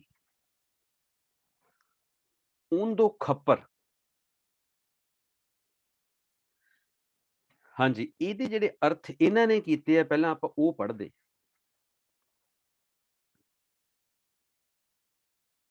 ਉਹਨੇ ਕਿ ਸੰਸਾਰਕ ਖਾਸ਼ਾਂ ਵੱਲੋਂ ਮੁੜੀ ਹੋਈ ਸੁਰਤ ਉਸ ਦਾ ਖੱਪਰ ਹੈ, ਪੰਜ ਤੱਤਾਂ ਦੇ ਦੈਵੀ ਗੁਣ ਉਸ ਦੀ ਟੋਪੀ ਹੈ। ਇਹ ਹੁਣ ਸਿੰਬੋਲਿਕ ਜਿਹੜੀਆਂ ਚੀਜ਼ਾਂ ਨੇ ਉਹਨਾਂ ਦਾ ਜ਼ਿਕਰ ਹੈ ਕਿ ਮੈਂ ਆਪਣੀਆਂ ਖਾਸ਼ਾਂ ਹੀ ਮਾਰ ਦਿੱਤੀਆਂ। ਖਾਸ਼ਾਂ ਕਰਕੇ ਹੀ ਬੰਦਾ ਜਿਹੜਾ ਜੀਵਨ ਭਰ ਪਰਮਾਤਮਾ ਦੇ ਨਾਮ ਤੋਂ ਦੂਰ ਰਹਿੰਦਾ, ਖਾਸ਼ਾਂ ਕਰਕੇ। ਇਹ ਜਿਹੜੀਆਂ ਖਾਸ਼ਾਂ ਨੇ, ਇੱਛਾਵਾਂ ਨੇ, ਇਹ ਪਰਮਾਤਮਾ ਤੋਂ ਦੂਰ ਕਰਦੀਆਂ ਨੇ। ਜੇ ਇੰਨਾ ਭਰੋਸਾ ਹੋ ਜੇ ਕਿ ਖਾਸ਼ਾਂ ਨਾ ਕਰੀਏ, ਪਰਮਾਤਮਾ ਦਾ ਨਾਮ ਜਪੀਏ, ਜਿਹੜੀਆਂ ਖਾਸ਼ਾਂ ਹੋਣਗੀਆਂ, ਇੱਛਾਵਾਂ ਹੋਣਗੀਆਂ, ਉਹ ਕਰਤੇ ਪੁਰਖ ਦੇ ਨਾਮ ਅਭਿਆਸ ਦੇ ਨਾਲ ਆਟੋਮੈਟਿਕ ਬੋਨਸ ਦੇ ਰੂਪ ਵਿੱਚ ਸਾਨੂੰ ਮਿਲਦੀਆਂ ਜਾਣਗੀਆਂ। ਇਹਦਾ ਖਿਆਲ ਰੱਖਿਓ। ਇਹ ਹੈ ਊਂਦੋ ਖੱਪਰ, ਸੰਸਾਰਕ ਖਾਸ਼ਾਂ ਵੱਲੋਂ ਸੁਰਤ ਨੂੰ ਪਲਟਾਉਣਾ, ਉਲਟਾਉਣਾ। ਉਧਰ ਨੂੰ ਨਹੀਂ ਜਾਣਾ, ਇੱਧਰ ਨੂੰ ਜਾਣਾ। ਉਹ ਜਦੋਂ ਬੁੱਲਾ ਕਹਿੰਦਾ, ਬੁੱਲਾ ਰੱਬ ਦਾ ਕੀ ਪਾਉਣਾ, ਇੱਧਰੋਂ ਪੁੱਟਣਾ ਤੇ ਇੱਧਰ ਲਾਉਣਾ।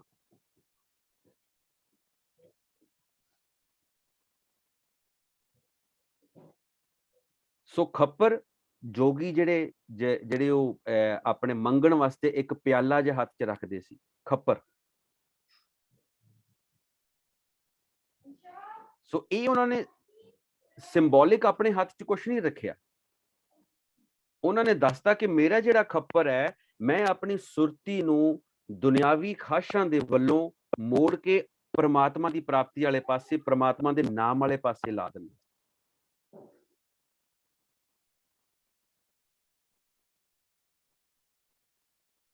ਪੰਜ ਭੂ ਟੋਪੀ, ਔਰ ਜਿਹੜੇ ਪੰਜ ਤੱਤਾਂ ਦੇ ਗੁਣ ਨੇ,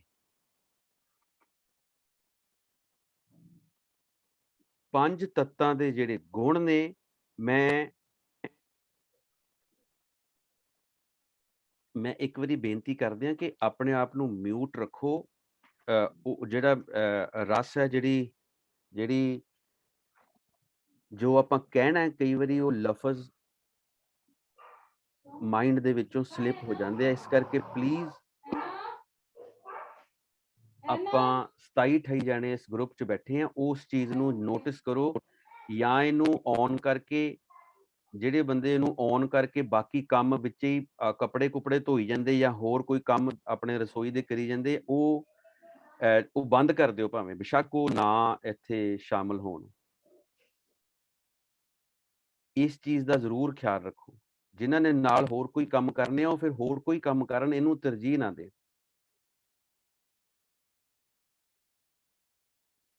ਊਂਦੋ ਖੱਪਰ ਪੰਜ ਭੂ ਟੋਪੀ, ਤੇ ਪੰਜ ਤੱਤਾਂ ਦੇ ਜਿਹੜੇ ਗੁਣ ਨੇ, ਆਕਾਸ਼, ਅਗਨੀ, ਵਾਯੂ, ਜਲ, ਮਿੱਟੀ,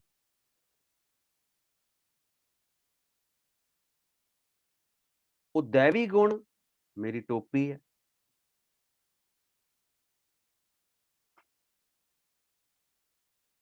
ਉਹਨਾਂ ਨੂੰ ਮੈਂ ਚੰਗੀ ਤਰ੍ਹਾਂ ਆਪਣੇ ਮਾਈਂਡ ਦੇ ਵਿੱਚ ਬਿਠਾ ਲਿਆ ਕਿ ਇਹ ਪੰਜ ਤੱਤ ਕੀ ਨੇ। ਚੰਗੀ ਤਰ੍ਹਾਂ ਆਪਣੀ ਮੱਤ ਦੇ ਵਿੱਚ ਬਿਠਾ ਲਿਆ ਕਿ ਇਹ ਪੰਜ ਤੱਤ ਕੀ ਨੇ। ਮੇਰਾ ਖੱਪਰ ਕੀ ਹੈ? ਮੈਂ ਆਪਣੀ ਸੁਰਤ ਨੂੰ ਖਾਸ਼ਾਂ ਵਾਲੇ ਪਾਸਿਓਂ ਮੋੜ ਕੇ ਕਰਤੇ ਪੁਰਖ ਦੀ ਪ੍ਰਾਪਤੀ, ਕਰਤੇ ਪੁਰਖ ਦੇ ਨਾਮ ਦੇ ਵਿੱਚ ਲਾ ਲਿਆ। ਤੇ ਪੰਜ ਭੂ ਜਿਹੜੀ ਟੋਪੀ ਹੈ ਉਹ ਮੇਰੇ 5 ਤੱਤਾਂ ਦੇ ਗੁਣ ਨੇ, ਜਿਨ੍ਹਾਂ ਦੀ ਮੈਂ ਸੋਝੀ ਲਈ ਆ ਔਰ ਜੋ ਮੇਰੀ ਮੱਤ ਨੂੰ ਟਿਕਾਣੇ ਤੇ ਰੱਖਦੇ ਨੇ। ਸੱਤ, ਸੰਤੋਖ, ਸੰਜਮ ਹੈ ਨਾਲ। ਹੁਣ ਇੱਥੇ ਇੱਥੇ ਪੰਜ ਭੂ ਜਿਹੜਾ ਹੈ, ਪੰਜ ਤੱਤ ਜਿਹੜੇ ਹੈ, ਇਹ ਪੰਜ, ਚਲੋ ਇਹਨਾਂ ਦੀ ਵੀ ਗੱਲ ਕਰ ਲਈਏ। ਪੰਜ ਭੂ ਟੋਪੀ ਹੈ ਕੀ ਹੈ? ਇਹ ਗੱਲ ਦੱਸਾਂ, ਇਹਨੂੰ ਇਸ ਤਰ੍ਹਾਂ ਐਕਸੈਪਟ ਕਰ ਲਓ। ਆਪਾਂ ਅੱਗੇ ਗੁਰਬਾਣੀ ਦੇ ਸ਼ਬਦ ਹੋਰ ਆਉਣੇ ਨੇ, ਆਪਾਂ ਉੱਥੇ ਖੋਲਾਂਗੇ। ਇਹ ਪੰਜ ਭੂ ਟੋਪੀ ਵੀ ਨਾਮ ਹੀ ਹੈ, ਕਰਤੇ ਪੁਰਖ ਦਾ ਨਾਮ ਹੀ ਹੈ। ਮਨ ਨੂੰ ਕੰਟਰੋਲ ਕਰਨ ਲਈ ਜਿਹੜਾ ਤੱਤ ਸਾਰ ਹੈ, ਪੰਜਾਂ ਤੱਤਾਂ ਦਾ ਜਿਹੜਾ ਦੈਵੀ ਗੁਣ ਹੈ, ਉਹ ਪੰਜ ਤੱਤ ਉਪਜੇ ਕਿੱਥੋਂ ਨੇ? ਉਹ ਉਪਜੇ ਹੀ ਸ਼ਬਦ ਦੀ ਧੁਨ ਦੇ ਵਿੱਚੋਂ ਨੇ। ਕਰਤੇ ਪੁਰਖ ਦੇ ਸ਼ਬਦ ਦੀ ਧੁਨ ਦੇ ਵਿੱਚੋਂ ਉਹ ਉਪਜੇ ਨੇ। ਸੋ ਇਸ ਕਰਕੇ ਉਂਦੋ ਖੱਪਰ ਆਪਣੀ ਜਿਹੜੀ ਸੁਰਤ ਹੈ ਦੁਨਿਆਵੀ ਖਾਸ਼ਾਂ ਵੱਲੋਂ ਮੋੜ ਕੇ ਕਰਤੇ ਪੁਰਖ ਦੇ ਨਾਮ ਦੇ ਵਿੱਚ, ਔਰ ਪੰਜ ਭੂ ਟੋਪੀ ਹੈ ਹੀ ਨਾਮ ਹੈ ਹੀ ਸ਼ਬਦ ਅਭਿਆਸ ਹੈ। ਕਹਿੰਦੇ ਇਹੀ ਮੇਰੀ ਟੋਪੀ ਹੈ। ਕਾਇਆ ਕੜਾਸਣ ਮਨ ਜਾਗੋਟੀ। ਹੁਣ ਕੜਾਸਣ ਕੱਟ ਦਾ ਆਸਣ, ਜਾਗੋਟੀ ਲੰਗੋਟ ਨੂੰ। ਕਹਿੰਦੇ ਸਰੀਰ ਨੂੰ ਵਿਕਾਰਾਂ ਤੋਂ ਪਰੇ ਰੱਖਣ ਵਾਸਤੇ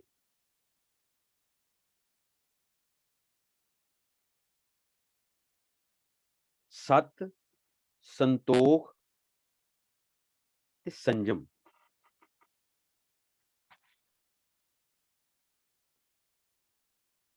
ਇਹ ਮੈਂ ਅਪਣਾਏ ਹੋਏ ਨੇ। ਸਰੀਰ ਨੂੰ ਵਿਕਾਰਾਂ ਤੋਂ ਪਰੇ ਰੱਖਣ ਵਾਸਤੇ ਮੇਰਾ ਆਸਣ ਕੀ ਹੈ? ਕਾਇਆ ਕੜਾਸਣ। ਐਨ ਕਾਇਆ ਨੂੰ ਮੈਂ ਨਾਮ ਅਭਿਆਸ ਦੇ ਨਾਲ ਧੁੰਨ ਕੇ ਰੱਖਦਾ ਹਮੇਸ਼ਾ। ਇਹਨੂੰ ਹਮੇਸ਼ਾ ਸੁਰਤੀ ਨੂੰ ਨਾਮ ਦੇ ਵਿੱਚ ਜੋੜ ਕੇ ਰੱਖਦਾ। ਤੇ ਮਨ ਜਿਹੜਾ ਮਨ ਜਿਹਨੇ ਮੈਨੂੰ ਭਟਕਾਉਣਾ ਸਾਰੇ ਪਾਸੇ, ਉਹ ਮੇਰੀ ਜਗੋਟੀ, ਉਹ ਮੇਰਾ ਲੰਗੋਟ ਹੈ। ਭਾਵ ਕੰਟਰੋਲ, ਨਿਯੰਤਰਣ। ਮਨ ਦੇ ਉੱਤੇ ਇੰਨਾ ਕਾਬੂ ਹੈ ਕਿ ਮਨ ਨੂੰ ਆਪਣਾ ਲੰਗੋਟ ਬਣਾ ਕੇ ਰੱਖਿਆ ਕਿ ਹਾਂ ਤੂੰ ਮੇਰੇ ਵਸ ਚ ਰਹਿਣਾ, ਤੂੰ ਨਹੀਂ ਉਤਰਨਾ। ਉੱਥੇ ਹੀ ਸੱਤ ਹੈ, ਉੱਥੇ ਹੀ ਸੰਤੋਖ ਹੈ, ਉੱਥੇ ਹੀ ਸੰਜਮ ਹੈ।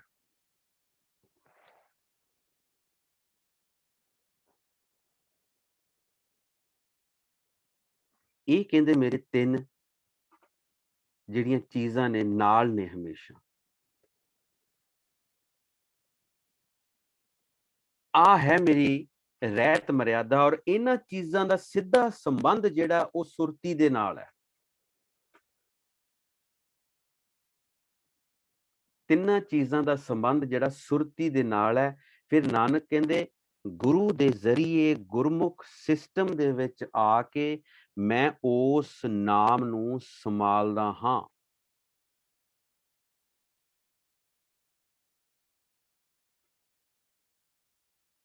ਕਾਇਆ ਨੂੰ ਸਖਤੀ ਦੇ ਨਾਲ ਮੈਂ ਸਾਧਦਾ। ਸਾਰੀ ਇੱਕ ਇੱਕ ਹਿੱਸੇ ਨੂੰ, ਕਾਇਆ ਦੇ ਇੱਕ ਇੱਕ ਹਿੱਸੇ ਨੂੰ ਕੜਾਸਣ, ਉਹਨਾਂ ਦਾ ਐਸਾ ਮੈਂ ਆਸਣ ਲਵਾਇਆ, ਐਸਾ ਉਹਨਾਂ ਨੂੰ ਸਖਤੀ ਨਾਲ ਕਾਬੂ ਕੀਤਾ। ਹਰ ਚੀਜ਼ ਮੇਰੇ ਵੱਸ ਦੇ ਵਿੱਚ ਹੈ। ਮੇਰੀਆਂ ਅੱਖਾਂ ਮੇਰੇ ਵੱਸ ਦੇ ਵਿੱਚ ਨੇ, ਕਿਉਂਕਿ ਅੱਖਾਂ ਤੋਂ ਵੀ ਮਨ ਬਾਹਰ ਦੌੜਦਾ। ਮੇਰੀ ਸੁਗੰਧੀ ਮੇਰੇ ਕਾਬੂ ਦੇ ਵਿੱਚ ਹੈ, ਕਿਉਂਕਿ ਸੁਗੰਧੀਆਂ ਦੇ ਵਿੱਚ ਹੀ, ਖੁਸ਼ਬੂਆਂ ਦੇ ਵਿੱਚ ਹੀ ਰੁੱਝ ਕੇ ਬੰਦਾ ਆਪਣੇ ਆਪ ਨੂੰ ਗਵਾ ਸਕਦਾ। ਜਿੱਦਾਂ ਹਿਰਨ ਜਿਹੜਾ ਕਸਤੂਰੀ ਉਹਦੇ ਧੁੰਨੀ ਦੇ ਅੰਦਰ ਹੀ ਹੁੰਦੀ ਹੈ, ਲੇਕਿਨ ਉਹ ਉਸੇ ਚੀਜ਼ ਨੂੰ ਲੱਭਦਾ ਲੱਭਦਾ ਸ਼ਿਕਾਰੀ ਦੇ ਕਾਬੂ ਆ ਜਾਂਦਾ। ਸਵਾਦਾਂ ਨੂੰ ਮੈਂ ਕੰਟਰੋਲ ਕੀਤਾ ਹੋਇਆ, ਸਵਾਦਾਂ 'ਚ ਨਹੀਂ ਮੈਂ ਜਾਂਦਾ। ਕਿਉਂ? ਸਤ, ਸੰਤੋਖ, ਸੰਜਮ ਹੈ ਨਾਲ। ਇਹ ਸਤ ਵੀ ਨਾਮ ਰੂਪੀ ਹੈ, ਸੰਤੋਖ ਵੀ ਨਾਮ ਰੂਪੀ ਹੈ, ਸੰਜਮ ਵੀ ਨਾਮ ਰੂਪੀ ਹੈ।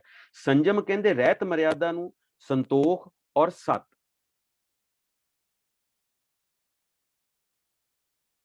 ਕਹਿੰਦੀ ਉਹ ਨਾਮ ਨੇ ਮੈਨੂੰ ਐਸਾ ਸੈਟਿਸਫਾਈਡ ਕਰਤਾ, ਨਾਮ ਨੇ ਮੈਨੂੰ ਐਸਾ उस करते पुरख दे विच लीन कर दिता कि मैं उस करते पुरख दे गुरमुख सिस्टम दे विच आके नाम संभाल रहा, उस दे दर दीयां गल्लां कर रहा, उस दे दर ते जाके बैठा।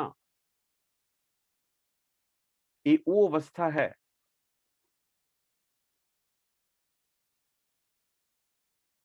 और सारी जिहड़ी प्राप्ति होनी है, ये नाम दे जरिए प्राप्त होना सारा कुछ, शब्द दे जरिए, वचन दे जरिए और शब्द अभ्यास दे जरिए, नाम जप जप के, नाम जप जप के।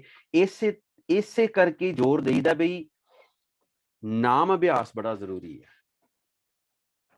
वो तुसी खड़े खड़ोते शॉपिंग करदे, ड्राइव करदे, अपना काम करदे, अपनी सुरती दे नाल किते भी कर सकदे। ये है सिक्खी।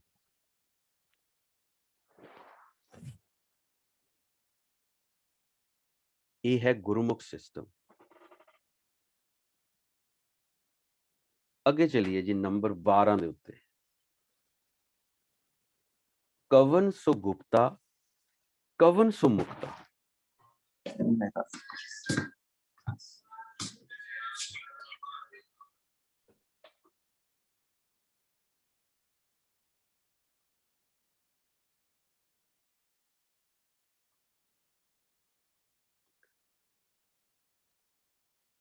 सिमरतपाल जी किसी तरीके जिहड़ा ना म्यूट करके रखो जी सारिਆਂ ਨੂੰ।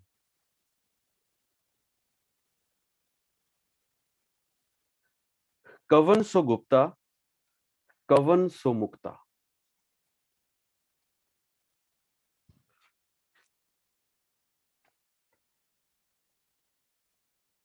ਇਹ ਜਿਹੜੀ ਪਿੱਛੇ ਗੱਲ ਕੀਤੀ ਹੈ ਨਾਨਕ ਗੁਰਮੁਖ ਨਾਮ ਸਮਾਲ, ਜਿਹੜੀ ਸੰਭਾਲਣ ਦੀ ਅਵਸਥਾ ਹੈ, एक कंप्लीट सहज अवस्था, चौथे पद में सहज है। धुर दरगाह दे दर दीयां गल्लां ने, कर्मखंड दीयां गल्लां ने।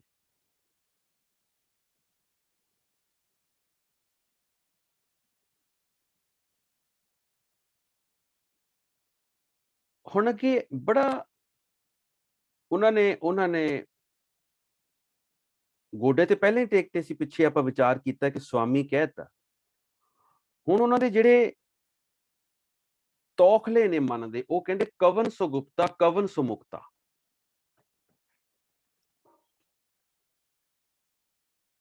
कि वो लुकिया होया कौन है? वो कौन है जो मुक्त है? कवन सो अंतर बाहर जुगता। वो कौन है जो अंदरों बाहरों, जिहदा मन भी, जिहदे शरीरिक इंद्रे भी मिले हुए ने, जिहड़ा अंदरों बाहरों उस परमात्मा नाल मिलिया होया है। कवन सो आवे कवन सो जाए। ये जमदा मरदा कौन है? आउंदा जांदा कौन है? कवन सो त्रे भवन रहा समाए। ये तिन्ना भवनां दे विच कौन है जिहड़ा समाया होया? कौन है जिहड़ा रहिंदा है इत्थे? कवन सो गुप्ता कवन सो मुक्ता। कवन सो अंतर बाहर जुगता। कवन सो आवे कवन सो जाए। कवन सो त्रे भवन रहा समाए।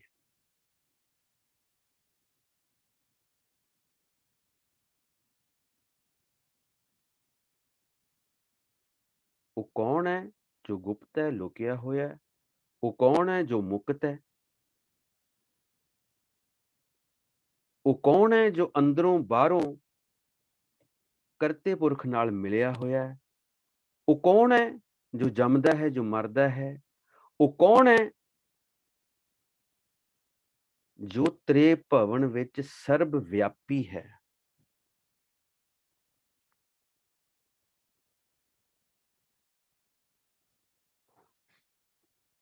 वाहिगुरु वाहिगुरु। घट घट गुप्ता गुरमुख मुक्ता।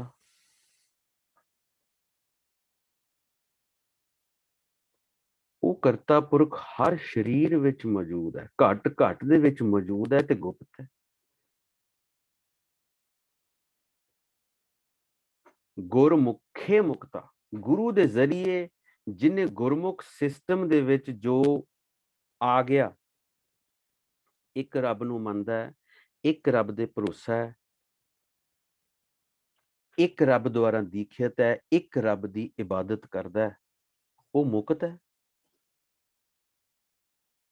ਅੰਤਰੇ ਬਾਹਰੇ ਸ਼ਬਦੇ ਸੁਜੁਗਤਾ।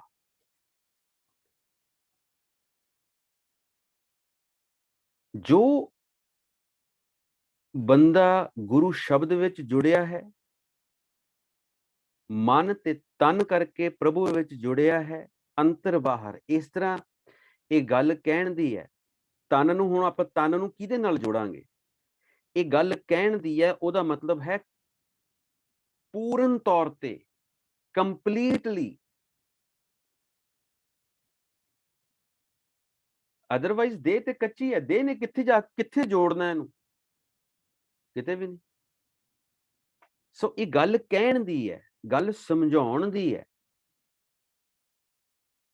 ਘਟ ਘਟ ਦੇ ਵਿੱਚ ਉਹ ਗੁਪਤ ਰੂਪ ਵਿੱਚ ਵਰਤ ਰਿਹਾ ਹੈ। ਔਰ ਜੋ ਗੁਰਮੁਖ ਸਿਸਟਮ ਦੇ ਵਿੱਚ ਅਭਿਆਸੀ ਆ ਗਿਆ, ਉਹ ਮੁਕਤ ਹੈ। ਪੂਰਨ ਤੌਰ ਤੇ ਗੁਰੂ ਦੇ ਦੱਸੇ ਹੋਏ ਰਾਹ ਤੇ ਜੋ ਤੁਰਦਾ, ਜੋ ਗੁਰਮੁਖ ਸਿਸਟਮ ਨੂੰ ਅਪਣਾ ਲੈਂਦਾ, ਸ਼ਬਦ ਅਭਿਆਸ ਦੇ ਰਸਤੇ ਤੇ ਤੁਰ ਪੈਂਦਾ ਹੈ, ਜੋ ਮਨੁੱਖ ਗੁਰੂ ਸ਼ਬਦ ਵਿੱਚ ਜੁੜ ਜਾਂਦਾ ਹੈ ਪੂਰਨ ਤੌਰ ਤੇ ਮਨ ਔਰ ਤਨ ਕਰਕੇ, ਮਨਮੁਖ ਬਿਨਸੈ ਆਵੈ ਜਾਏ। ਮਨ ਦੇ ਪਿੱਛੇ ਚੱਲਣ ਵਾਲਾ ਆਉਂਦਾ ਜਾਂਦਾ, ਜੰਮਦਾ ਮਰਦਾ। ਨਾਨਕ ਗੁਰਮੁਖੇ ਸਾਚ ਸਮਾਏ। ਸਾਚ ਚੱਚੇ ਨੂੰ ਸਿਹਾਰੀ, ਸੱਚ ਦੇ ਵਿੱਚ, ਉਸ ਅਕਾਲ ਪੁਰਖ ਦੇ ਵਿੱਚ ਜੋ ਅਭਿਆਸੀ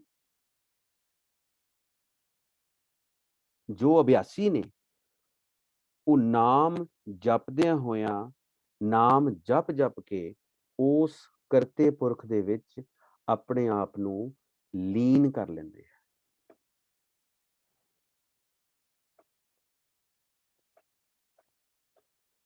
ਅੱਗੇ ਚਲੀਏ ਜੀ, ਨੰਬਰ 14। ਕਿਉਂ ਕਰੇ ਬਾਂਧਾ ਸਰਪਨ ਖਾਧਾ।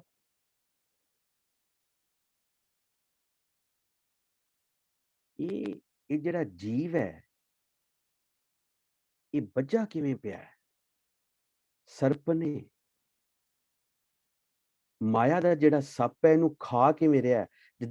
ਜਿੱਦਾਂ ਸੱਪ ਜਿਹੜਾ ਹੈ, ਉਹ ਆਪਣੇ ਸ਼ਿਕਾਰ ਨੂੰ ਪਹਿਲਾਂ ਬਹੁਤ ਘੁੱਟ ਕੇ ਬੰਨ੍ਹਦਾ, ਉਹਨੂੰ ਟਾਈਟ ਕਰ ਲੈਂਦਾ ਆਪਣੇ ਸਰੀਰਿਕ ਆਕਾਰ ਦੇ ਹਿਸਾਬ ਨਾਲ। ਕਰਤੇ ਪੁਰਖ ਨੇ ਸਾਜਿਆ, ਸਿਸਟਮ ਬਣਾਇਆ।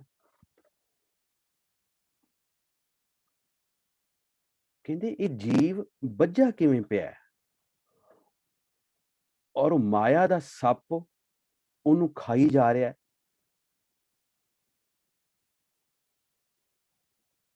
ਤੇ ਉਹ ਬਚਾ ਲਈ ਕਿਤੇ ਜਾ ਵੀ ਨਹੀਂ ਸਕਦਾ, ਭੱਜ ਵੀ ਨਹੀਂ ਸਕਦਾ। ਕਿਉਂ ਕਰ ਖੋਇਆ, ਕਿਉਂ ਕਰ ਲਾਧਾ। ਕਿਵੇਂ ਇਸ ਮਨੁੱਖ ਨੇ ਜੋ ਆਪਣੇ ਜੀਵਨ ਦਾ ਲਾਭ ਸੀ ਉਹ ਗਵਾ ਲਿਆ। ਜੀਵਨ ਦਾ ਜੋ ਪ੍ਰੋਫਿਟ, ਜੋ ਖੱਟੀ ਇਹਨੇ ਕਰਨੀ ਸੀ, ਉਹ ਇਹਨੇ ਗਵਾ ਲਈ ਹੈ। ਤੇ ਹੁਣ ਕਿਵੇਂ ਇਹਨੂੰ ਉਹ ਖੱਟੀ ਲੱਭ ਸਕੇ, ਕਿਵੇਂ ਇਹਨੂੰ ਉਹ ਲਾਹਾ ਲੱਭ ਸਕੇ। ਕਿਉਂ ਕਰ ਨਿਰਮਲ, ਕਿਉਂ ਕਰ ਅੰਧਿਆਰਾ। ਇਹ ਜੀਵ ਕਿਵੇਂ ਪਵਿੱਤਰ ਹੋ ਸਕੇ, ਕਿਵੇਂ ਜਿਹੜਾ ਇਹ ਅਗਿਆਨਤਾ ਦਾ ਹਨੇਰਾ ਇਹਦੇ ਅੱਗੇ ਇਹਦੀਆਂ ਅੱਖਾਂ ਦੇ ਅੱਗੇ ਆਇਆ, ਇਹ ਕਿਵੇਂ, ਇਹਦਾ ਕੀ ਇਹਦਾ ਹੱਲ ਕੀਤਾ ਜਾਏ। ਇਹ ਤਤ ਵਿਚਾਰ ਹੈ ਸੋ ਗੁਰੂ ਹਮਾਰਾ।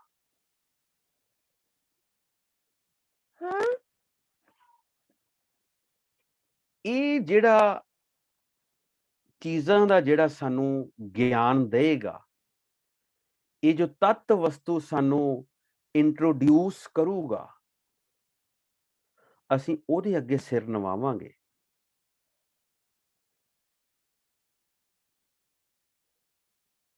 ਇਹ ਜੋ ਅਸਲੀਅਤ ਸਾਨੂੰ ਸਾਡੇ ਸਾਹਮਣੇ ਲਿਆ ਕੇ ਦੱਸੂਗਾ, ਅਸੀਂ ਉਹਨੂੰ ਨਮਸਕਾਰ ਕਰਾਂਗੇ, ਅਸੀਂ ਉਹਨੂੰ ਆਪਣਾ ਗੁਰੂ ਮੰਨ ਲਾਂਗੇ।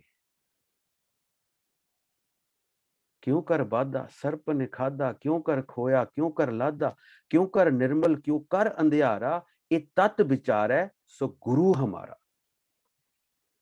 ਜਿੱਥੇ ਹਨੇਰ ਦੀ ਗੱਲ ਆਏਗੀ, ਉੱਥੇ ਪ੍ਰਕਾਸ਼ ਦੀ ਵੀ ਗੱਲ ਆਏਗੀ, ਆਪੋਜ਼ਿਟ।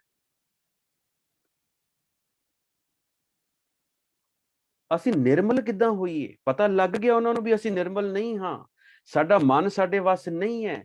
ਮਨ ਸਾਡਾ ਅਜੇ ਮਨ ਸੁਰਤੀ ਦੇ ਵਿੱਚ, ਪਿੱਛੇ ਪਰਿਵਾਰਾਂ ਦੇ ਵਿੱਚ ਹੈ, ਪਿੱਛੇ ਜਾਇਦਾਦਾਂ ਦੇ ਵਿੱਚ ਹੈ।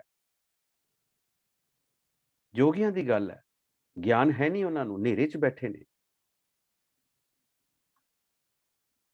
ਇਹਦੇ ਬਾਰੇ ਸਾਨੂੰ ਕੋਈ ਰੌਸ਼ਨੀ ਪਾਏ।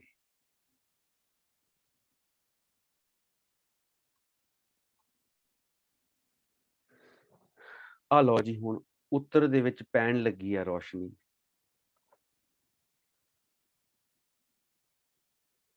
ਕਹਿੰਦੇ ਦੁਰਮਤ ਬਾਂਧਾ ਸਰਪਨ ਖਾਧਾ।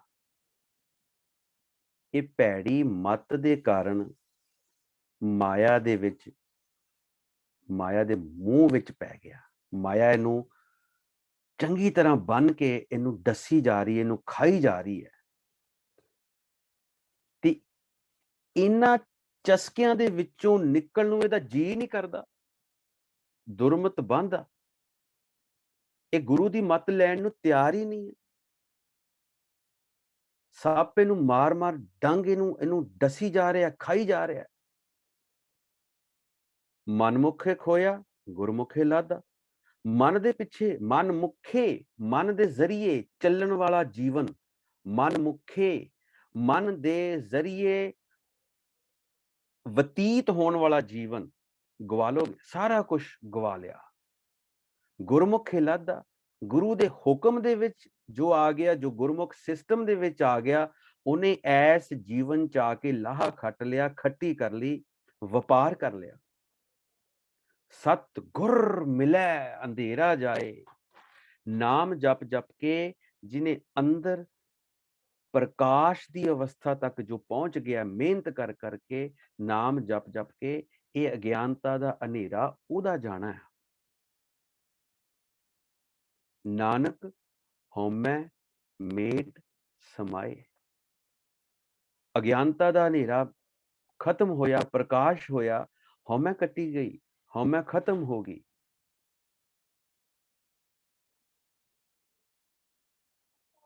ਤੇ ਮਨੁੱਖ ਕਰਤੇ ਪੁਰਖ ਦੇ ਵਿੱਚ ਸਮਾ ਗਿਆ।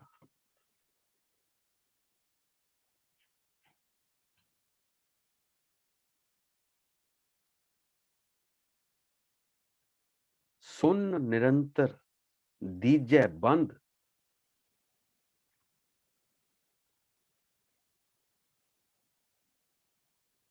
ਹੁਣ ਮਨ ਸੁਨ ਅਵਸਥਾ ਵਿੱਚ ਚਲਾ ਗਿਆ। ਨਿਰੰਤਰ ਉਸ ਅਵਸਥਾ ਵਿੱਚ ਜਾ ਕੇ ਵੀ ਮਨ ਸ਼ਬਦ ਅਭਿਆਸ ਦੇ ਵਿੱਚ ਜੁਟਿਆ। ਨਿਰੰਤਰ, ਕਿਤੇ ਵਿੱਚ ਗੈਪ ਨਹੀਂ ਪੈਣ ਦਿੰਦਾ। ਨਿਰੰਤਰ, ਕੋਈ ਵਿੱਚ ਸਪੇਸ ਖਾਲੀ ਨਹੀਂ ਹੈ। ਨਿਰੰਤਰ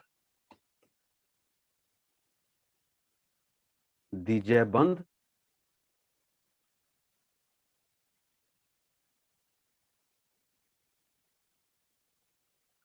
ਤੇ ਉਹਦੀ ਜਿਹੜੀ ਦੀਜੈ ਬੰਦ, ਉਹਦੀ ਜਿਹੜੀ ਗੰਢ ਹੈ ਪਰਮਾਤਮਾ ਦੇ ਨਾਲ ਪੱਕੀ ਬਣ ਗਈ ਹੈ। ਸੁਨ ਨਿਰੰਤਰ ਦੀਜੈ ਬੰਦ, ਉਹਦਾ ਜਿਹੜਾ ਸੰਬੰਧ ਹੈ ਉਹ ਪਰਮਾਤਮਾ ਦੇ ਨਾਲ ਪੱਕਾ ਬਣ ਗਿਆ, ਪਰਮਾਤਮਾ ਦੇ ਵਿੱਚ ਲੀਨ ਹੋ ਗਿਆ, ਪਰਮਾਤਮਾ ਦੇ ਵਿੱਚ ਸਮਾ ਗਿਆ। ਉੱਡੈ ਨਾ ਹੰਸਾ, ਪੜੈ ਨਾ ਕੰਧ। ਹੁਣ ਉਹਦਾ ਮਨ ਕਿਤੇ ਹੋਰ ਜਾਂਦਾ ਹੀ ਨਹੀਂ।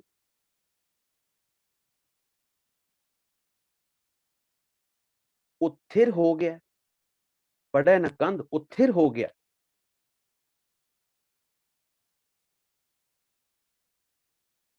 ਜਿਉਂਦੇ ਜੀ ਦੀ ਗੱਲ ਆ ਰਹੀ ਹੈ, ਪੜ੍ਹੇ ਨਾ ਕੰਧ। ਉਹਦਾ ਜਿਹੜਾ ਸਰੀਰ ਹੈ, ਉਹਦੀ ਜਿਹੜੀ ਸਰੀਰ ਦੀਆਂ ਇੰਦਰੀਆਂ ਨੇ, ਉਹ ਹੁਣ ਨੈਗੇਟਿਵ ਕੰਮਾਂ ਨੂੰ ਭੱਜਦੀਆਂ ਹੀ ਨਹੀਂ। ਮਨ ਨੂੰ ਇਹਨਾਂ ਸਾਧ ਲਿਆ, ਅੰਦਰ ਜੋਤੀ ਜੋਤ ਸਮਾ ਗਿਆ। ਆ ਲਫ਼ਜ਼ ਠੀਕ ਬੈਠੂ ਇੱਥੇ, ਜੋਤੀ ਜੋਤ ਸਮਾ ਗਿਆ। ਸੁਨ ਨਿਰੰਤਰ ਦੀਜੈ ਬੰਦ, ਕਰਤੇ ਪੁਰਖ ਦੇ ਨਾਲ ਸੰਬੰਧ ਹੋ ਗਿਆ, ਸਮਾ ਗਿਆ, ਮੇਲ ਮਿਲਾਪ ਹੋ ਗਿਆ, ਜੋਤੀ ਜੋਤ ਸਮਾ ਗਿਆ ਜਿਉਂਦੇ ਜੀ। ਇਸ ਕਰਕੇ ਉਹਦਾ ਜਿਹੜਾ ਮਨ ਹੈ ਉਹ ਬਾਹਰ ਨਹੀਂ ਭੱਜਦਾ, ਉੱਡਦਾ ਨਹੀਂ। ਤੇ ਪੜ੍ਹੈ ਨਾ ਕੰਧ, ਸਰੀਰ ਵੀ ਛਿਜਦਾ ਨਹੀਂ ਹੈ, ਸਰੀਰ ਵੀ ਉਹਦਾ ਮਾੜੇ ਕੰਮਾਂ ਵੱਲ ਨੂੰ ਵੱਧਦਾ ਨਹੀਂ ਹੈ। ਸਹਿਜ ਗੁਫਾ ਘਰ ਜਾਣੈ ਸਾਚਾ। ਸਹਿਜ ਦੀ ਅਵਸਥਾ ਦੇ ਵਿੱਚ ਉਸ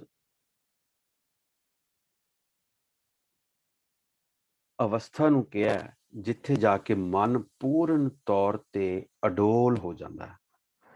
ਮਨ ਜਿਹੜਾ ਪਰਮਾਤਮਾ ਦੇ ਵਿੱਚ ਲੀਨ ਹੋ ਜਾਂਦਾ, ਜੋਤੀ ਜੋਤ ਸਮਾ ਜਾਂਦਾ, ਉਹ ਹੈ ਸਹਿਜ ਗੁਫਾ ਘਰ ਜਾਣਾ ਸਾਚਾ। ਆਪਣੀ ਐਸ ਘਰ ਦੇ ਅੰਦਰ ਹੀ, ਆਪਣੇ ਐਸ ਸਰੀਰ ਦੇ ਅੰਦਰ ਹੀ ਉਹ ਕਰਤੇ ਪੁਰਖ ਨਾਲ ਬਾਤਾਂ ਪਾਉਣ ਲੱਗ ਜਾਂਦਾ, ਕਰਤੇ ਪੁਰਖ ਨੂੰ ਜਾਣਨਾ ਸ਼ੁਰੂ ਕਰ ਦਿੰਦਾ ਹੈ। ਨਾਨਕ ਸਾਚੇ ਭਾਵੈ ਸਾਚਾ। ਉਹ ਪਰਮਾਤਮਾ ਦਾ ਰੂਪ ਹੋ ਕੇ ਉਸ ਪ੍ਰਭੂ ਨੂੰ ਵੀ ਪਿਆਰਾ ਲੱਗਣ ਲੱਗ ਜਾਂਦਾ ਹੈ।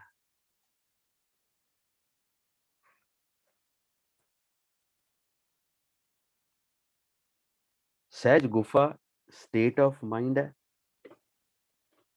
ਮਨ ਦੀ ਜਿਹੜੀ, ਜਦੋਂ ਮਨ ਪੂਰਨ ਤੌਰ ਤੇ ਖੜਾ ਹੋ ਜਾਂਦਾ, ਪੂਰਨ ਤੌਰ ਤੇ ਵਿਚਾਰਾਂ ਤੋਂ ਮੁਕਤ ਹੋ ਜਾਂਦਾ ਹੈ,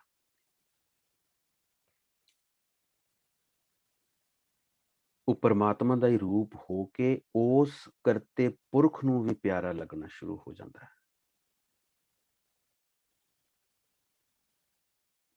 ਸੋ ਮਾਇਆ ਦੇ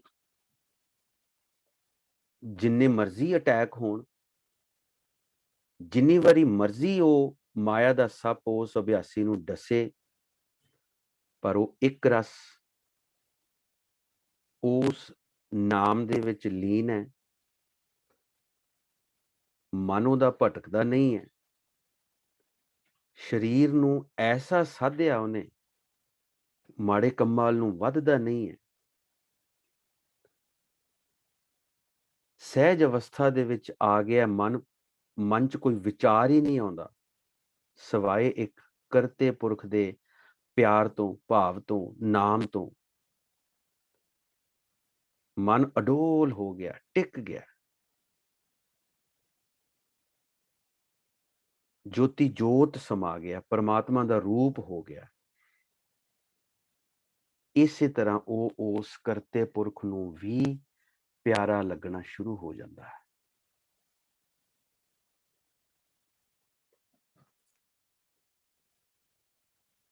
ਇੱਥੇ ਆਪਾਂ ਅੱਜ ਦੀ ਜਿਹੜੀ ਬੈਠਕ ਹੈ ਸਮਾਪਤ ਕਰਦੇ ਹਾਂ। ਅਗਲੇ ਫਿਰ ਸਵਾਲ ਸ਼ੁਰੂ ਹੁੰਦਾ, ਆਪਾਂ ਇਹ ਅਗਲੀ ਵਾਰੀ ਸ਼ੁਰੂ ਕਰਾਂਗੇ।